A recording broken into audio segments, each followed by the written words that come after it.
రైతు రుణమాఫీ సరికాదంటూ దాఖలైన పిటిషన్పై ఆగ్రహం వ్యక్తం చేసింది హైకోర్టు. రైతులే లేకపోతే మనం కూడా లేమని హైకోర్టు వ్యాఖ్యానించింది. అప్పులతో రైతులు ఆత్మహత్యలు చేసుకుంటున్నారని, వారికి ఎందుకు రుణమాఫీ చేయకూడదని ప్రశ్నించింది హైకోర్టు. ఇలాంటి పిటిషన్లు దాఖలు చేయవద్దని పిటిషనర్కు హైకోర్టు హెచ్చరించింది. తెలంగాణలో సమగ్ర సర్వేపై హైకోర్టు నోటీసులు జారీ చేసింది. కౌంటర్ దాఖలు చేయాలని కేంద్ర రాష్ట్ర ప్రభుత్వాలను ఆదేశించింది. దీంతో మరిన్ని డీటెయిల్స్ మా ప్రతినిధి శర్మ అందిస్తారు. శర్మ, చెప్పండి, రుణమాఫీపై హైకోర్టు చేసిన వ్యాఖ్యలపై మీ దగ్గర ఉన్న డీటెయిల్స్ ఏంటి?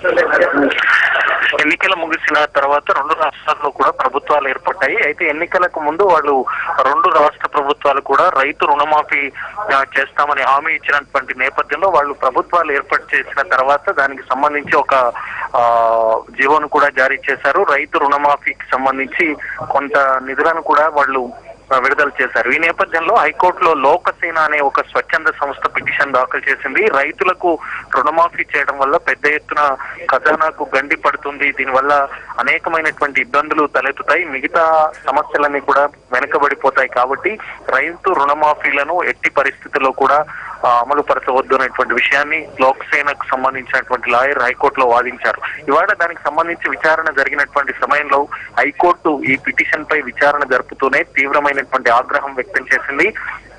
రైతులు లేకపోతే ప్రభుత్వాలే లేవు, ప్రజలే లేరు, వాళ్ళు పండించేటువంటి దానికి సంబంధించి మనం ఈ రోజు ఇలా ఉన్నాము అనేటువంటి విషయాన్ని చెప్పింది. ఇలాంటి పిటిషన్లు దాఖలు చేయకూడదు భవిష్యత్తులో అనేటువంటి విషయాన్ని పిటిషనర్ కు హెచ్చరిక కూడా జారీ చేసింది. మరోవైపు ఇటీవల తెలంగాణ రాష్ట్ర ప్రభుత్వం సమగ్ర సర్వే నిర్వహించింది. దానిపైన ఇది అప్రజాస్వామికం, దీనివల్ల కొంతమందిని వెళ్లగొట్టడానికి ఈ సమగ్ర సర్వే నిర్వహిస్తున్నారంటూ పిటిషన్ దాఖలైనటువంటి నేపథ్యంలో ఇవాళ దానికి సంబంధించి విచారణ జరిగింది.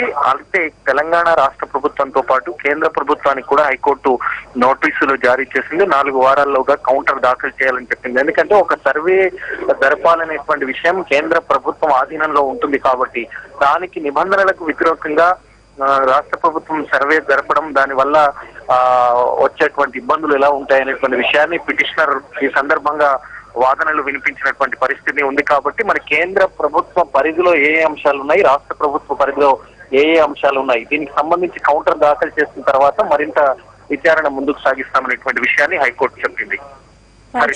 Thank you.